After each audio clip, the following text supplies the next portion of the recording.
prophète Ésaïe.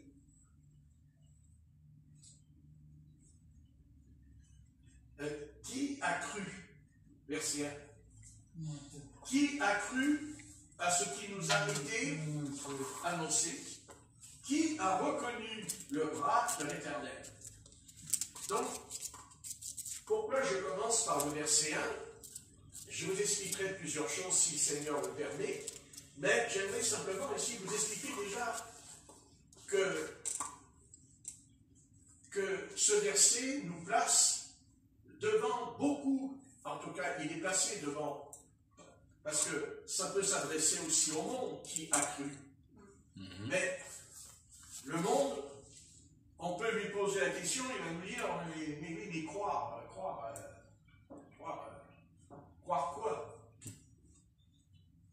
Parce qu'il n'a pas encore reçu la connaissance du Christ. Mais je crois que ce verset s'adresse surtout à nous. Amen. Parce que nous, notre faiblesse, c'est que nous disons sans cesse, ah, mais vous savez, le temps des miracles, c'est passé, la guérison divine, c'est plus pour aujourd'hui, le parler en langue, c'est plus pour aujourd'hui, les dons de prophétie, c'est plus pour aujourd'hui. Ben, vous savez,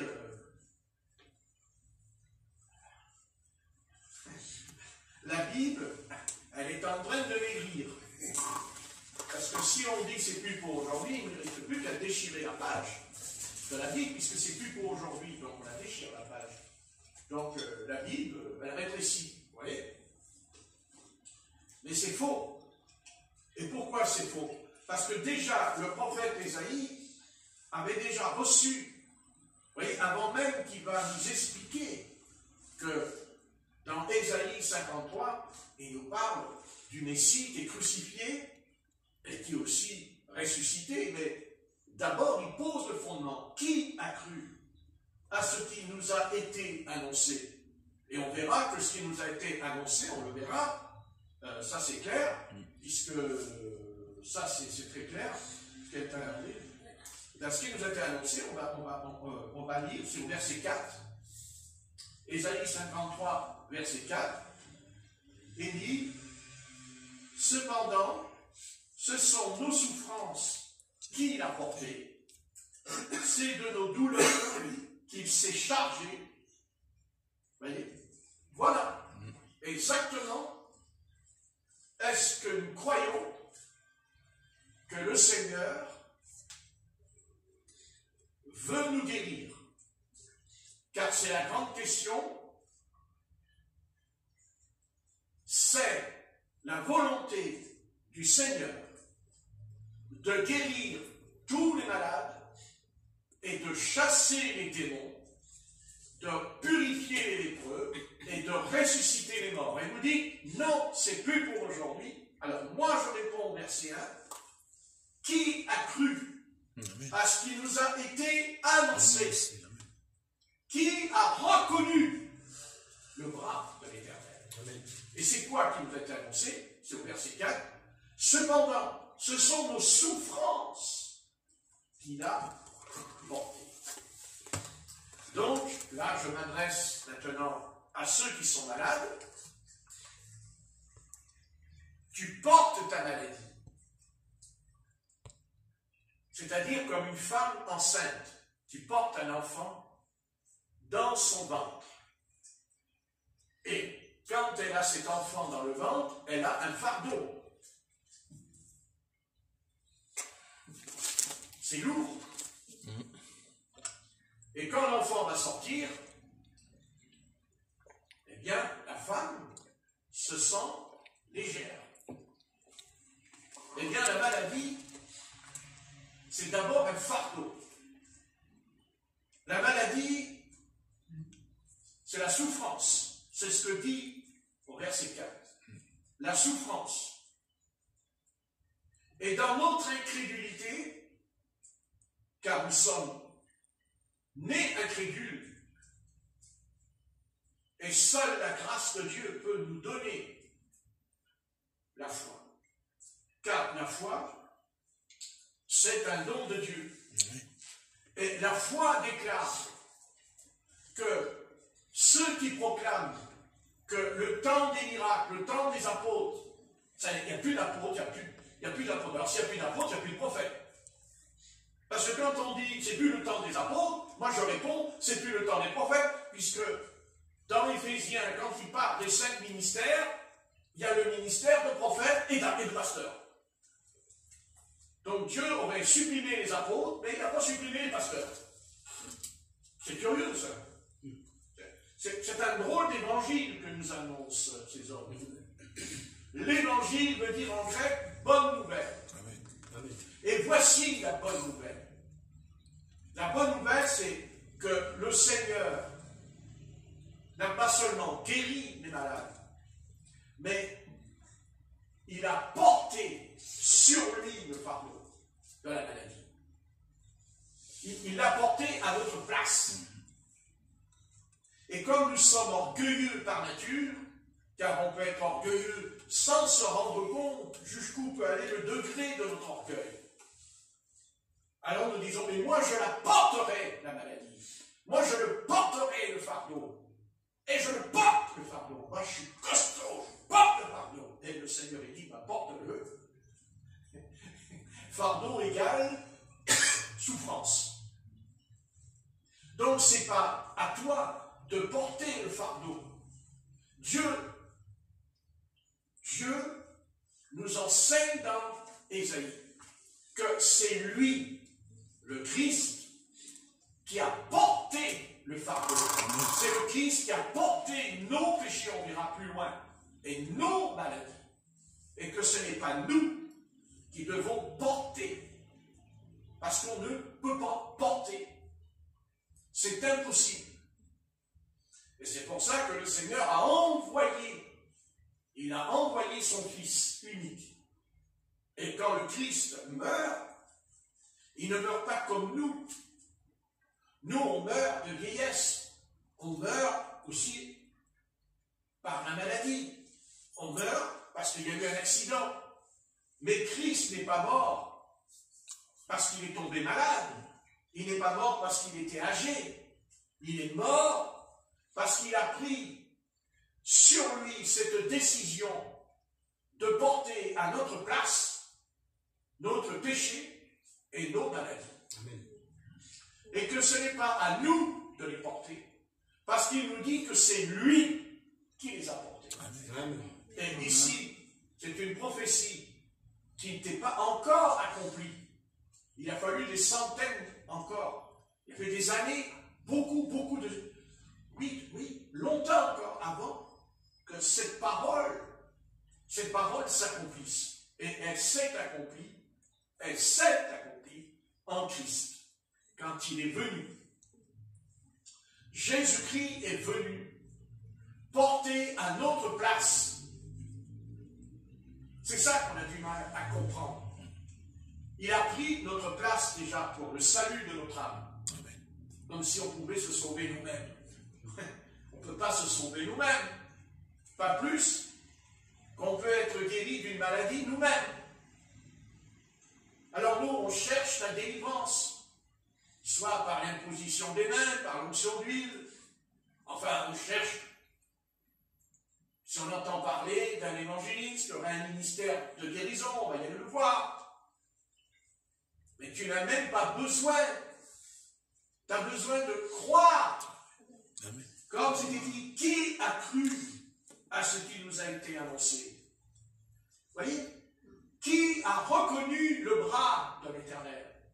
Il dit, qui a reconnu le bras de l'Éternel? Donc si on se met à prêcher un Christ où le temps des miracles n'existe plus, c'est plus, on va même plus loin. Ils vont jusqu'à dire que ceux qui ont le ministère d'évangéliste, c'est-à-dire le ministère de guérison et de délivrance, on leur dit, mais non, c'était dans l'erreur, t'es un faux prophète, t'es un faux Christ. D'ailleurs, c'est écrit dans Matthieu 24, voilà, tu es faux. Hein. Bien sûr qu'il y a le faux. Mais s'il y a des faux prophètes, s'il y a des faux c'est qu'il y en a des vrais quelque part. Amen. On ne peut pas faire une photocopie si on n'a pas l'original. Il faut être un petit peu intelligent. On ne sort pas de l'académie, évidemment. N'est-ce pas? On ne sort pas des beaux-arts, nous. Hein? Mais on sort du sein du Christ, en tout cas. Et nous savons très bien que ça, tout ça, quand on commence à parler, à raisonner, hein, c'est parce que déjà, nous n'avons pas la foi dans ce qui nous a été annoncé dans la Bible. Et la Bible ne s'est pas contentée de l'annoncer, mais la Bible, elle est là pour attester que ce fait a été accompli, que Christ est venu. Il est venu, c'est certain. Il est venu, il n'y a pas de doute. Amen. Personne dit, c'est impossible. D'ailleurs, si Jésus-Christ n'est pas venu, je réponds à mes détracteurs, mais alors pourquoi vous faites tant d'histoires contre lui? Pourquoi vous êtes aussi véhément? Pourquoi vous avez autant de méchanceté et de haine dès qu'on vous parle du Christ? Puisque vous nous dites qu'il n'est pas venu, alors pourquoi vous vous excitez là autour de la table? Hein? Vous excitez sur le plateau, en sortant même les plus grands philosophes de la planète. Hein? Mais si vous parlez de Platon, c'est qu'il a existé. Alors si on parle de Jésus-Christ, c'est qu'il a existé. Amen. Il faut être un petit peu des sciences académiques. Donc, il faut essayer de comprendre. Non, votre problème se trouve voilà, le problème c'est qui a cru? Vous voyez, la question, qui a cru? Nous croyons, mais nous ne croyons pas. On ne croit pas comme un aveugle. On croit parce que Jésus-Christ est la lumière. Il est la lumière des nations. Et nous le savons. Et quand vous dites que ce n'est pas vrai, c'est pas possible. Parce que Dieu a pris soin de laisser sur la terre 2 témoins. Il a laissé la Bible et il a laissé un 2e témoin, le peuple d'Israël. Il a laissé les Juifs sur la terre. Et quand vous dites, ah mais tout ça, c'est une légende, c'est une belle histoire, c'est un conte, ce n'est pas possible. Parce que dans une légende, dans un conte, ce qu'on raconte n'est pas vrai. On l'imagine, c'est un conte, on raconte quelque chose. C'est très joli. Voilà, très joli. Blanche-Neige, c'est très joli, Blanche-Neige. Remarquez, aujourd'hui, les Blanches-Neiges, il n'y en a plus beaucoup. Hein? Bon, c'est des blanches toutes noires. Hein?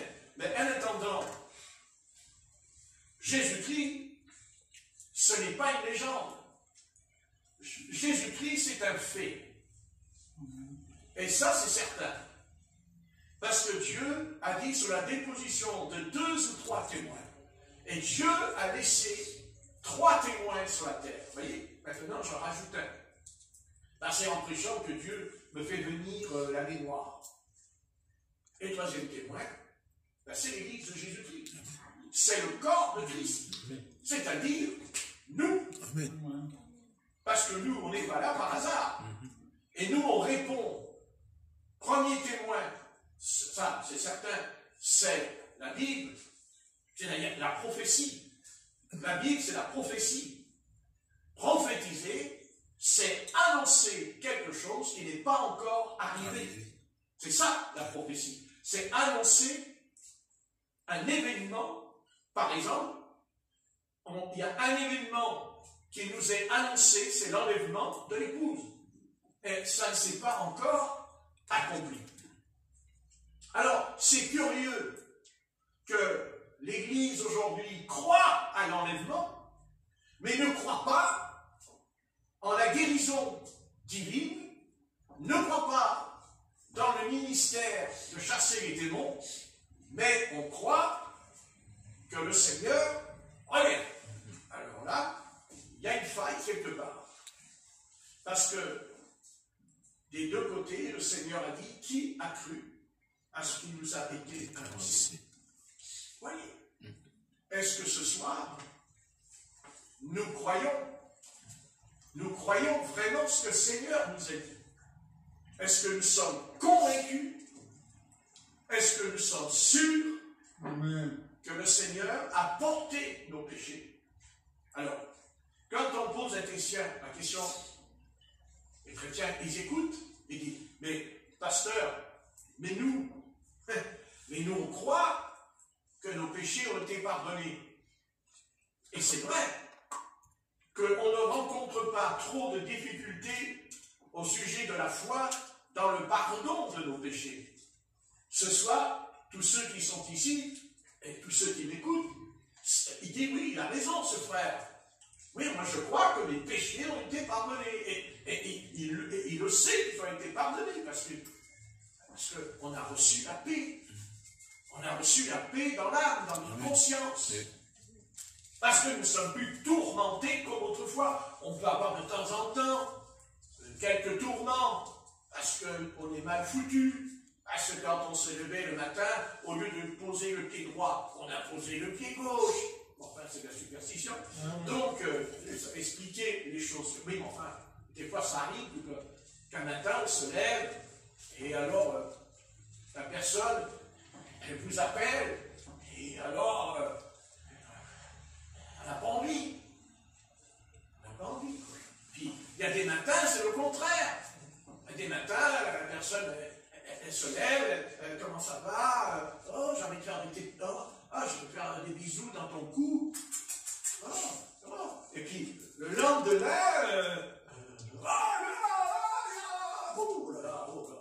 ça va pas, quoi. Voilà. Bon, surtout quand on prend du ventre, hein, quand on prend de la bédaine. Hein, ça, le caractère, il n'est pas très bien. Vous voyez? Mais bon, heureusement qu'il y a la prière. Amen. Heureusement qu'il y a la prière. Et alors on prie. On dit, Seigneur, regarde, je ne suis pas de bonne humeur, je suis de très mauvaise humeur. Voilà. Alors on prie, et puis après, on est de bonne humeur. Amen. Voilà. Mais enfin, ça recommence encore. On reprie, mauvaise humeur. Hein? Alors ceux qui nous entourent, mais pourquoi il prie? Puisqu'il est toujours de mauvaise humeur. Il prie, il est toujours de mauvaise humeur. Moi je réponds, il prie mal. Il prie à l'envers. Il prie pas comme il faut. Parce qu'il a prié. On peut prier comme si on lisait un livre. Comme si on récitait une récitation. Vous voyez ce que je veux dire? On prie. Vous voyez? Mais prier, c'est pas ça. Prier, c'est avoir un contact. Qu'est-ce que c'est un contact? Contact, c'est comme la lumière là, qui éclaire la Bible. S'il n'y a pas de contact entre le courant et la prise, et quand j'appuie sur le bouton, vous voyez bien, il n'y a pas de lumière. Là, il y a de la lumière. Là, il n'y a pas de lumière. Là, il y a de la lumière. Contact. Voilà. Et il y aurait un enfant, il rentre à la maison, il ne voit personne dans ses parents. Comme ça. Le pasteur, il l'a fait. Moi, je le fais. Mais c'est pour vous montrer que c'est ça, prier. Prier, c'est, je me mets en prière. Il n'y a rien. Je vais là, j'ai prié, ça y est. Et si on a ça dans notre âme, eh bien, on y retournera dans notre chambre. Hein? C'est un moment important. Et c'est pour ça que le prophète Ésaïe, qui a vu le Christ, car il a vu le Christ mourir sur la croix du Calvaire, il l'a vu avant nous. Il l'a vu avant que ça s'accomplisse. Il a tout vu. Vous vous rendez compte? Il a vu Jésus. Il a vu Jésus, Ésaïe, avant qu'il vienne sur la terre. Autrement, il n'aurait pas pu écrire ce qui est écrit là. Hein? On va continuer, regardez. On va le lire. Qui a reconnu le bras de l'Éternel? Et qu'est-ce qu'il a vu, Ésaïe? Il a vu un homme. Et quand il a vu cet homme qui s'appelait Jésus, bien sûr, lui, il ne le connaissait pas sous ce nom encore. Pas encore, c'est l'ange Gabriel. Mais en attendant, il dit qu'il a vu un homme, il dit, il s'est élevé devant lui comme une faible plante, comme un rejeton qui sort d'une terre desséchée. Il n'avait ni beauté, ni éclat pour attirer le regard. Vous voyez, bien-aimés, vous voyez déjà, un prédicateur qui attire nos regards, ce n'est pas normal. Parce que quelqu'un qui est envoyé par le Seigneur, eh bien, il est effacé physiquement. J'ai dit, physiquement, il est effacé. Il n'aura pas un corps qui va attirer. Vous voyez ce que je veux dire? C'est pas vrai. C'est pas ce que nous dit ici. Il n'avait ni beauté. Il n'y a pas de beauté. Non. Il dit, ni éclat. Même pas l'éclat. Pour attirer nos regards. Et son aspect n'avait rien pour nous plaire. Ah, ça c'est intéressant ça. N'avait rien pour nous plaire. On sait ce que c'est de plaire. Eh bien, le Christ, cet homme-là, que le prophète Ésaïe a vu en vision, c'est ce qu'il a vu. Et il l'a vu avant nous. Et un jour, cet homme-là est venu. Il est sorti d'une terre desséchée, c'est-à-dire d'Israël. Hein? Il sort d'Israël, c'est en Israël qu'il vient. Il est né en Israël, le Christ. Il est né à Bethléem. Il sort de cette terre desséchée. Pourquoi de terre desséchée? Parce que le peuple d'Israël était tombé dans le péché. Le peuple de Dieu est tombé dans le péché. Et sa terre elle-même a été maudite, car elle a produit, quand ils ont été déportés à Babylone, pendant 70 ans, la terre d'Israël a porté des mauvaises herbes, des ronces, des épines. Parce qu'il n'était plus là pour la cultiver. Il n'était plus là, il ne pouvait plus cultiver. Vous voyez? Et c'est pareil pour nous.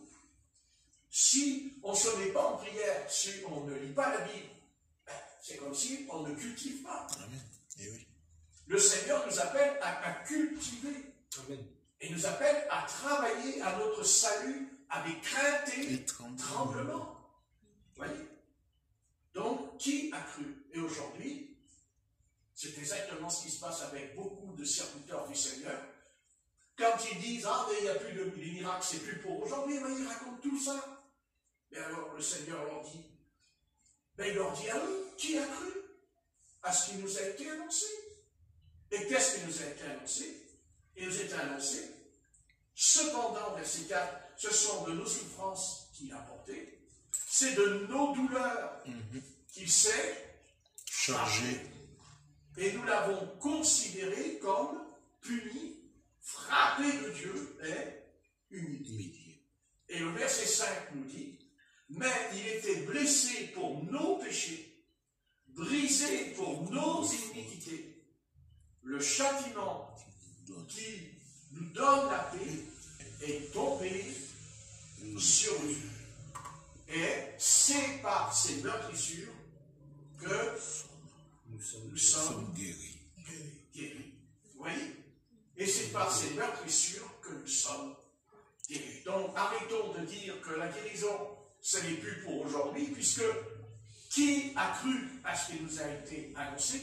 C'est-à-dire que le Seigneur fait une promesse que quand le Messie viendra, et il est venu, il est parti, mais il dit qu'il reviendra nous chercher, puisqu'il est écrit que l'apôtre Jean dit que le Christ a dit, il est avantageux que je m'en aille, car je reviendrai, parce que je m'en vais pour vous préparer une place. Et quand il dit, je m'en vais pour vous préparer une place, c'est pas dans le sens que le Seigneur est là-haut, puis il nous a pris une place, vous savez, il a acheté un petit morceau de terrain là, pour le mettre là. Non. Quand il dit qu'il nous prépare la place, c'est dans le sens que nous étions perdus, nous étions errants, égarés, nous n'avions rien à voir.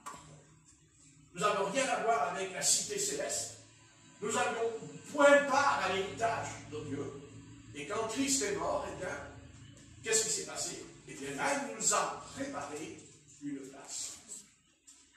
Oui, c'est à la croix qu'il nous a préparé la place. Et quand il meurt sur la croix du calvaire, qu'il nous a préparé cette place, et nous savons qu'il nous a préparé, parce que nous savons, parce que on pourra vous poser toujours la même question pendant des années, pendant tant que vous voulez.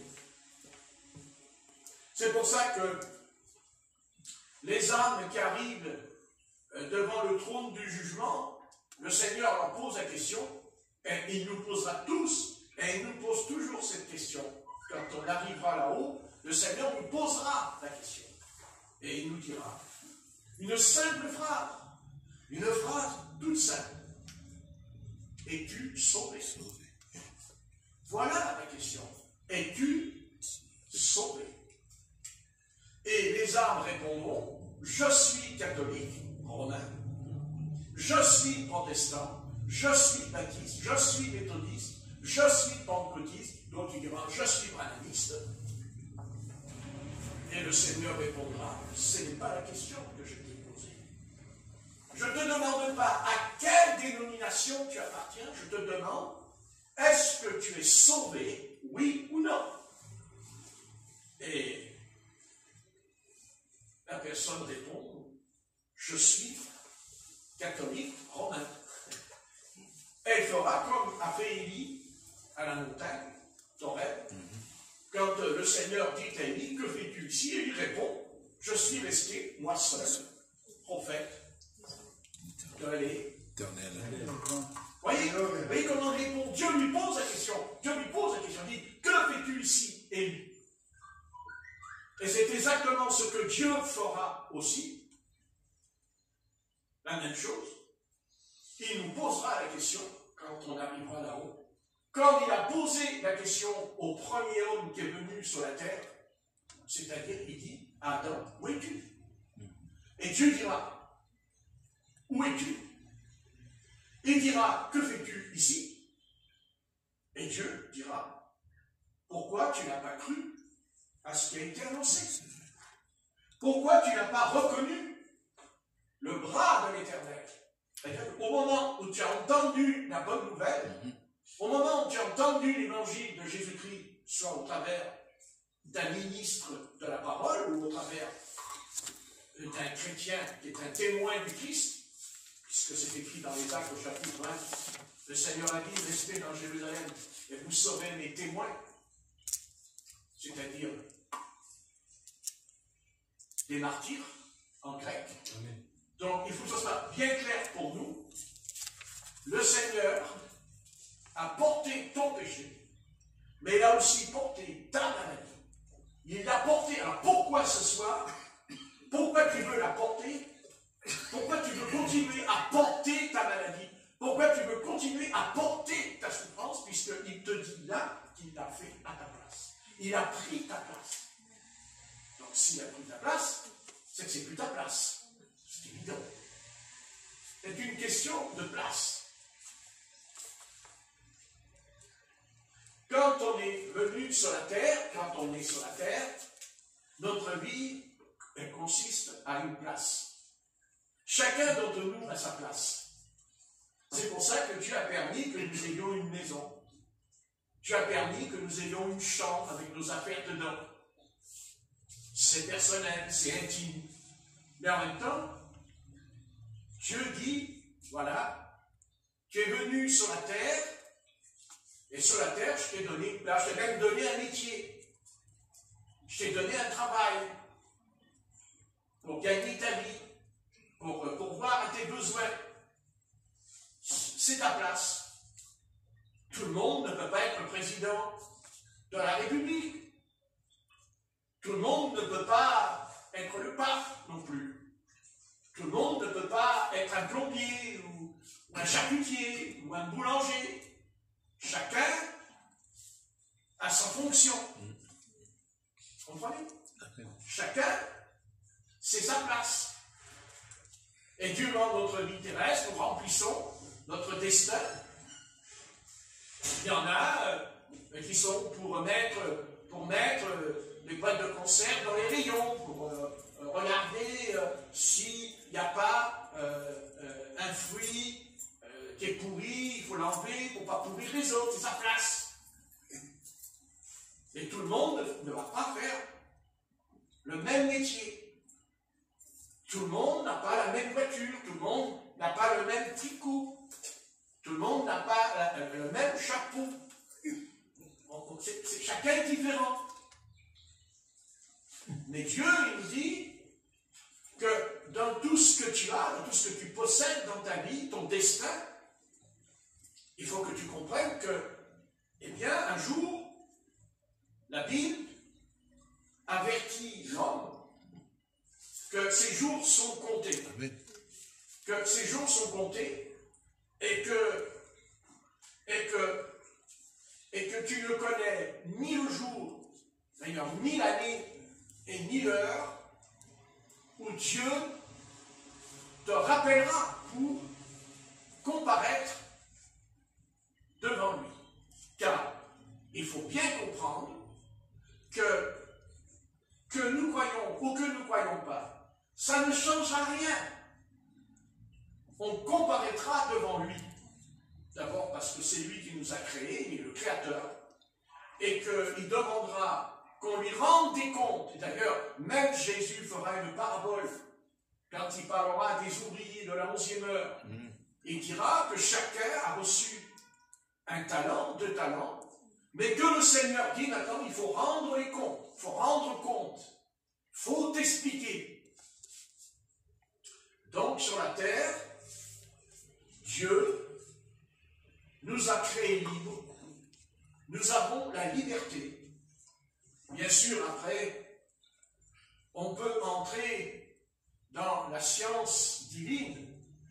On sait très bien ce soir que tout ce que je suis en train de dire et de raconter dans mon style personnel, on sait très bien que de toute façon, ce n'est pas le hasard, ce n'est pas la capacité d'un homme qui peut parler comme ça. Si je peux chanter, prier, si je peux dire des choses dans la prière comme tout à l'heure, ce n'est pas l'homme.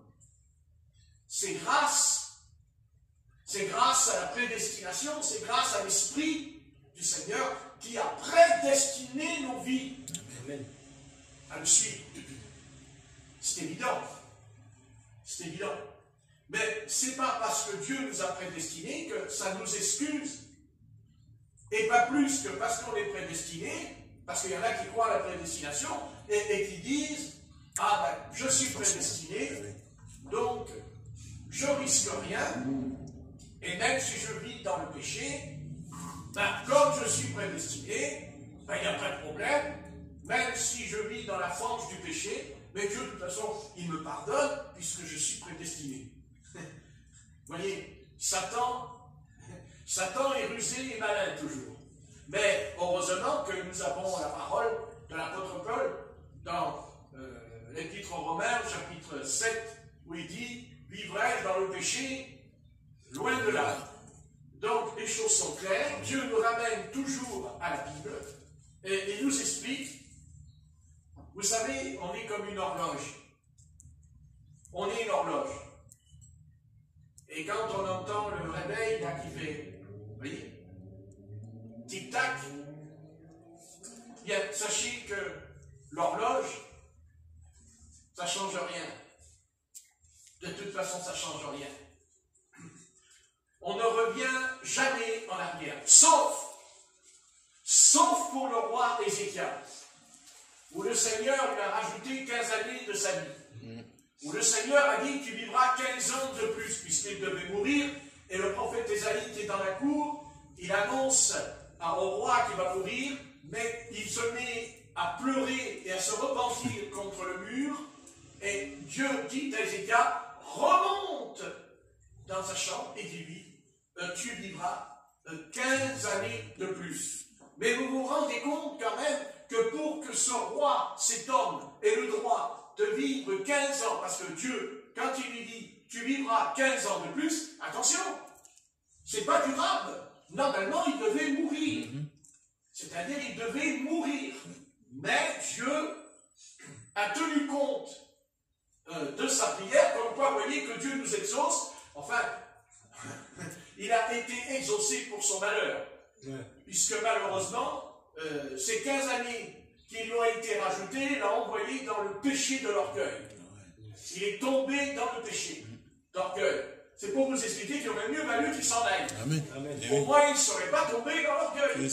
Donc Dieu savait pourquoi il l'a pris. Dieu savait pourquoi il a dit, ah, maintenant, je l'enlève. Et il y a combien de familles qui pleurent et qui disent, c'est pas juste. Pourquoi Dieu il a fait ça? Et si Dieu existait, il ne ferait pas ça. Bah ouais, mais je sais. Bah ouais, mais je sais. Mais Dieu, lui, sait ce qu'il fait. Amen. Parce que Dieu sait ce qu'il fait. Vous voyez? Dieu sait ce qu'il fait. Et ça, on ne peut pas entrer dans le conseil de Dieu nous-mêmes. C'est son choix et c'est sa décision. Mais pour que cet homme puisse vivre 15 années de plus, il a fallu que le Seigneur parle au soleil. Il a fallu faire reculer le soleil. Amen. Donc, vous voyez que c'est profond. Parce que, vous voyez, c'est le soleil, quand il recule, sur lui, sur sa vie, sur son destin, il va vivre 15 années de plus. Vous vous rendez compte? Il a fallu déplacer le soleil. Donc ça prouve l'enjeu de notre existence. Ça prouve l'enjeu de notre vie. Jusqu'au soleil sur nous. Allez.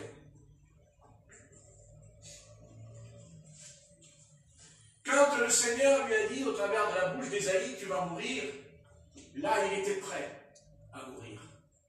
Là il était dans un état de salut profond. La preuve, parce qu'il prie. Parce qu'il s'est retourné, il dit qu'il s'est retourné, il a regardé le mur et il a prié. Il a prié. Vous voyez? Et Dieu l'a entendu. Et je dis toujours, si Dieu a entendu un roi qui a prié parce qu'il allait mourir et que Dieu lui a accordé 15 années de plus, alors je dis toujours que quand on prie, on ne prie jamais dans le vide. Amen. On ne prie jamais dans le néant. Amen. Et que quand on demande à Dieu quelque chose, quand on persiste, Dieu, de toute façon, il répond. Alléluia. Peut-être qu'il ne répondra pas, attention, pas qu'on le pense, amen, mais il aura une réponse. Amen. Une réponse positive à notre existence.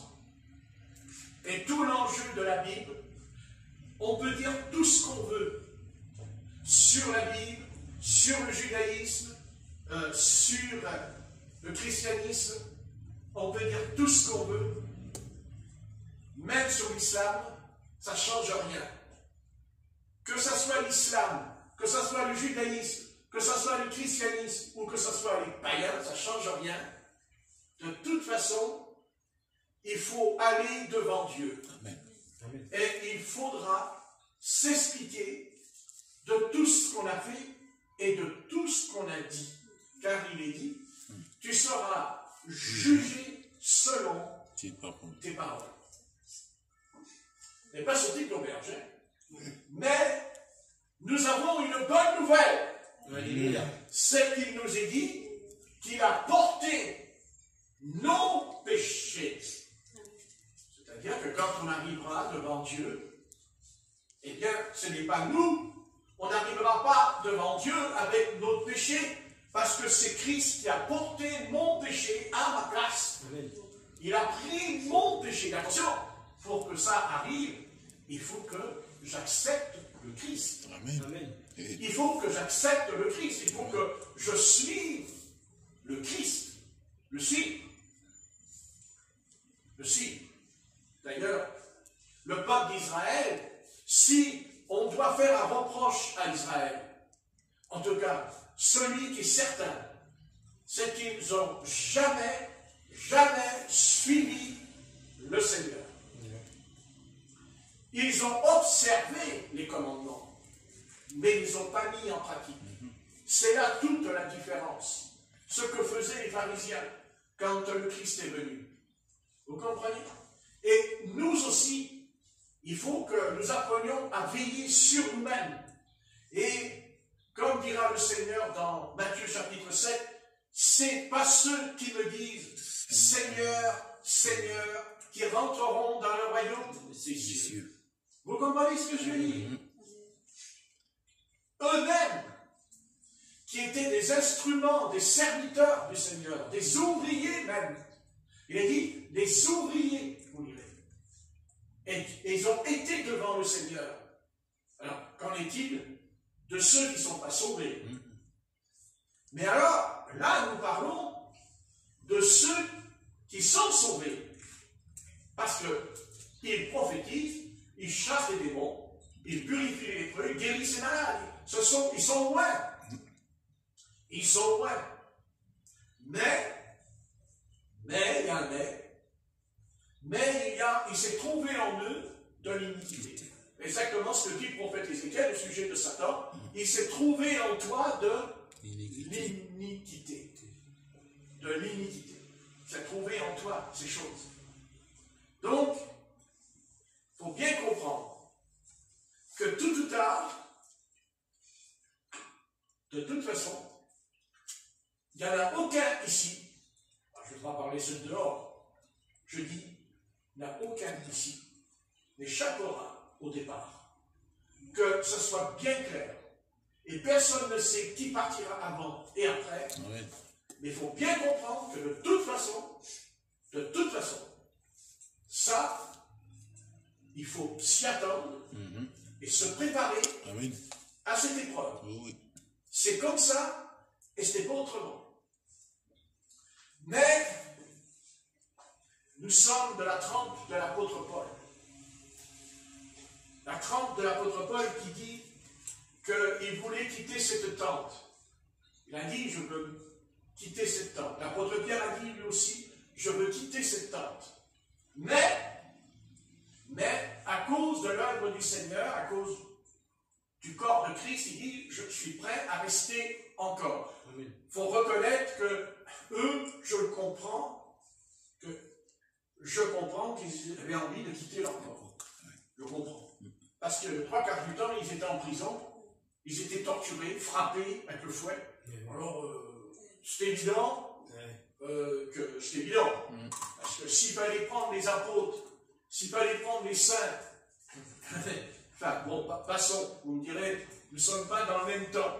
Ouais, bon. Mais s'il fallait mettre, quand on va mettre l'apôtre Paul, et qu'on va mettre un évangéliste du 20e ou du 21e siècle, avec un costume qui brille des lumières étincelles, comme il y a souvent, excusez-moi, sur les chaînes le samedi soir, les mêmes costumes, je voudrais voir le costume de l'apôtre Paul, lui, qui avait sur lui. Vous voyez? Et tout ça, ça se réglera là-haut. Ça se réglera là-haut. C'est certain. Jusqu'à ce que, même ce qu'on a porté sur nous, Dieu demandera des comptes. Amen. Et même plus que cela, il nous demandera qu'est-ce qu'on a acheté et qu'est-ce qu'on a vendu. Et tout ce qu'on a acheté qui est vain et inutile, Dieu nous demandera des comptes. Tout. Et plus que cela, Dieu va plus loin avec nous. Quand on parle de l'enfer, on dit, ah, mais l'enfer.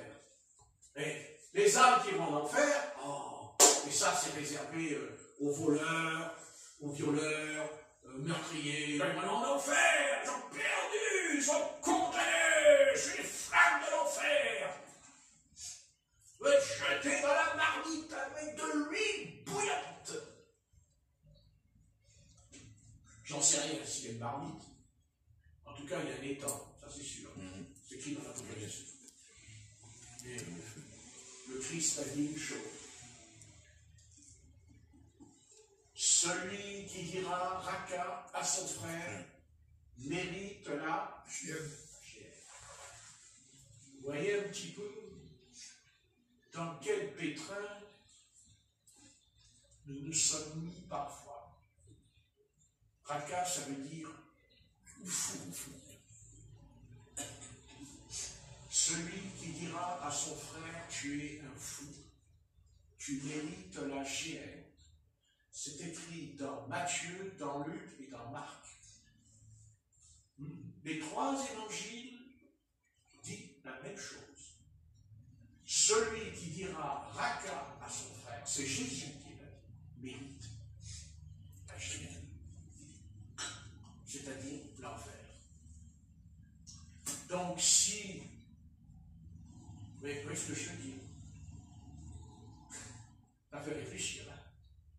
Pas réfléchissez. C'est bien de réfléchir. Très bien. Seigneur, merci pour ces quelques paroles. Ce n'est pas la peine que je prolonge. Je pense que les choses sont claires. Et garde notre bouche par-dessus tout. Amen. Garde notre langue. Parce que nous savons que la vipère ou le serpent a une langue, pas comme nous. Et c'est pour ça qu'un mec qui crache du venin, et nous-mêmes, en parlant, en discutant, de faire attention à notre langue. Parce que notre langue est une fourche. Et elle a tendance à se laisser aller et à dire des choses dont le Seigneur n'est pas d'accord. Veillons sur notre langue, Amen. car elle peut nous jouer des mauvais tours, car elle nous précipite dans un abîme, car notre conscience est toujours là pour nous dire « Mais pourquoi tu as dit ça? Pourquoi tu as parlé comme ça? Qui t'a donné le droit et l'autorisation même de penser cette chose? » Seigneur, garde-nous, j'ai tout ce que j'ai à dire. Amen. Garde-nous et fais que nous comprenions avec le temps que de toute façon, notre joie, c'est vrai que tu as porté nos péchés, que tu as porté nos iniquités et aussi nos maladies. Que le fardeau ne nous concerne plus, puisque c'est toi qui l'as porté. Donc, Seigneur, je te le donne. Amen. Je te l'apporte. Je le dépose à tes pieds, mon fardeau. Et comme tu l'as pris, alors je vais me trouver léger. Je vais être délivré. Seigneur, je n'ai pas besoin de me délivrer moi-même par toutes sortes de jeûnes et de prières. D'ailleurs, si je pense que je vais être guéri en jeûnant, c'est une erreur. Parce que on est guéri parce que Christ a porté la maladie sur lui et que nous n'avons pas à le porter nous. Donc nous ne sommes pas appelés à faire toutes sortes de privations, de jeûnes, de ci, cela pour être guéri, c'est faux. La guérison est gratuite. Amen. C'est un don gratuit, d'ailleurs le Christ a dit que vous avez reçu gratuitement et donné gratuitement. Quand je dis gratuit, ce n'est pas seulement une question de prix, mais une question d'amour, une question de tendresse, de compassion envers le malade. Alors merci, Père éternel, de ce que ton Fils bien-aimé a porté sur ses épaules, sur son corps, à la croix du Calvaire. Eh bien, il a porté ton péché, mais il a aussi porté ta maladie. Donc, il l'a enlevé. Parce qu'il a enlevé ta maladie. Il l'a enlevé. Il ne va pas l'enlever, il l'a déjà fait à la croix. Car dans ces meurtrissures, nous avons été guéris. Alléluia. Amen. Amen. Amen. Alléluia. Merci Seigneur.